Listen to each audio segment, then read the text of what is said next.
Medical ভর্তি পরীক্ষার কিন্তু আর বেশি সময় নেই। আর মাত্র হয়তো ২-১ দিন সময় আছে। তো এই সময়টায় আসলে কি করবা? দেখো এটা কিন্তু খুবই ক্রুশাল একটা সময়।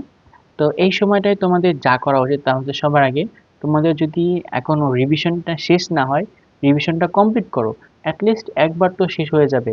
একবার শেষ হলেও কিন্তু এটা অনেক বেনিফিট দিবে।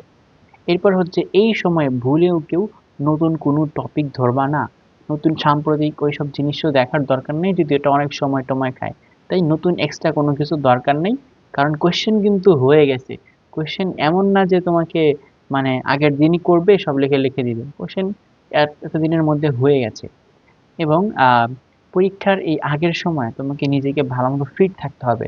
কারণ তুমি সব পড়লা, সবকিছু করলা, কিন্তু পরীক্ষার হলে গিয়ে তুমি অসুস্থ হয়ে গেলা, তোমার শরীর খারাপ হয়ে গেল, তুমি মনে করো রাত্রে না ঘুমানোর কারণে কি হয়ে গেল, যে তুমি পরীক্ষার হলেই ঘুমের মধ্যে কিছুই চোখে দেখতেছো না, এরকম হয়ে গেছে।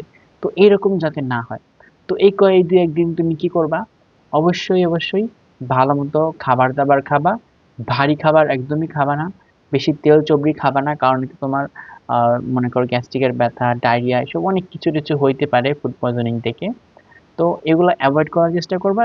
হালকা খাবার খাবা যাতে তোমার মোটামুটি পেটটা ভরে এবং শরীরটাও ভালো থাকে। আবার ভারী খাবার খেলে কিন্তু অনেক ঘুম ধরে। তো ওগুলো অ্যাভয়েড করবা।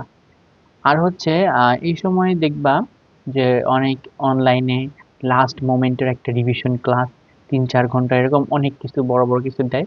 তো এগুলো করার ক্ষেত্রে আমি বলবো তোমার যদি পড়া কমপ্লিট হয়ে থাকে তাহলে একবার মানে ওগুলা করতে পারো।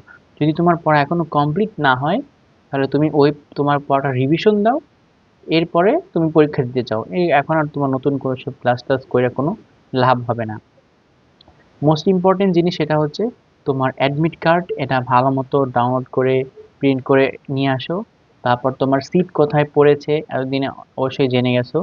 তো সেই সেন্টারটা তোমার বাসা থেকে তুমি কিভাবে যাবা, কতক্ষণ সময় লাগে, তারপর রাস্তায় জ্যামের অবস্থা কেমন, সব কিছু হিসাব করে কিন্তু বাসা থেকে বের হবা।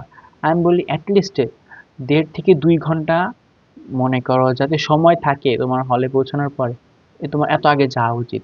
অ্যাটলিস্ট মনে করো ১ ঘন্টার জার্নি হলে ৩ ঘন্টা হাতে সময় নিয়ে বের হতে হবে। কারণ রাস্তাঘাটে কখন কি হয় কোনো কিছু বলা যায় না। যেমন আমার যেখানে সেন্টার পড়েছিল আমার বাসা থেকে প্রায় মনে করো ১-১.৫ ঘন্টার দূরত্বে ছিল।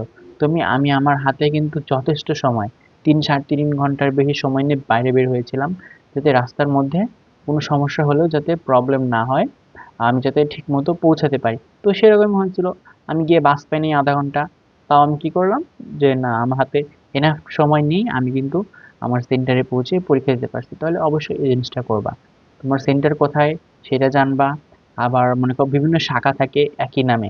তো কোন শাখা সেটা খেয়াল রাখবা এবং সেখানে যাওয়ার রোডের ডিসটেন্সটা পরিমাপ করে নিবা। এবং অবশ্যই যাওয়ার সময় তুমি গুগল ম্যাপে দেখতে পারো যে ট্রাফিকের অবস্থা কেমন। তুমি বাইপাস অন্য রোড দিয়েও কিন্তু যাইতে পারো। আর অবশ্যই ভালো মতো ঘুমাবা।